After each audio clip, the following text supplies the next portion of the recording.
Welcome to ET. మమా మమా మహేష్ అంటూ సర్కారు వారి పాట సినిమా కోసం పాడింది జోనితా గాంధీ.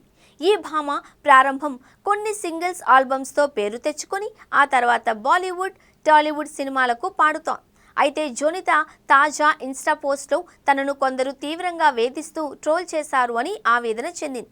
జోనితా గాంధీ కొందరు ఆకతాయిలు డీకే ఫోటోపై తన ముఖాన్నుంచి ట్రోల్ చేశారు అని, కొన్నిసార్లు ఈవెంట్లో తాగిన వ్యక్తులు తనతో డాన్స్ చేయడానికి ప్రయత్నించారు అని ఇన్స్టాగ్రామ్లో చెప్పారు. వాట్ జుమ్కా, దిల్ కా టెలిఫోన్ వంటి హిట్ నంబర్లతో జోనితా గాంధీ పేరు మారుమ్రోగిపోయింది. ఈ భామ అందచందాలు, హుషారైన గాత్రానికి భారీగా అభిమానులు ఉన్నారు.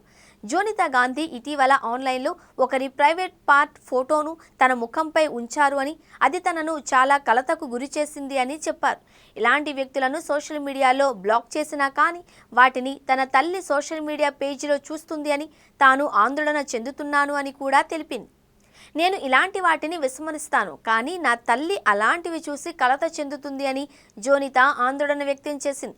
పని లేని వాళ్ళు చేసే అసహ్యకరమైన పనులు ఇవన్నీ అంటూ ఘాటుగా విమర్శించారు. కొన్నిసార్లు నాతో పాటు ప్రదర్శన ఇచ్చేందుకు ఉత్సాహం చూపిస్తారు అని, అలాంటి వారిపై నేను వ్యంగ్యంగా స్పందిస్తాను అని కూడా జోనితా అన్నారు. అయితే బాగా తాగి ఉండడం వల్ల వాటిని వారు అర్థం చేసుకోలేరు అని కూడా వ్యాఖ్యానించారు. కెరీర్ మ్యాటర్కి వస్తే జోనితా గాయనిగా తన కెరీర్లో కొన్ని అతిపెద్ద పార్టీ హిట్లతో అలరించింది.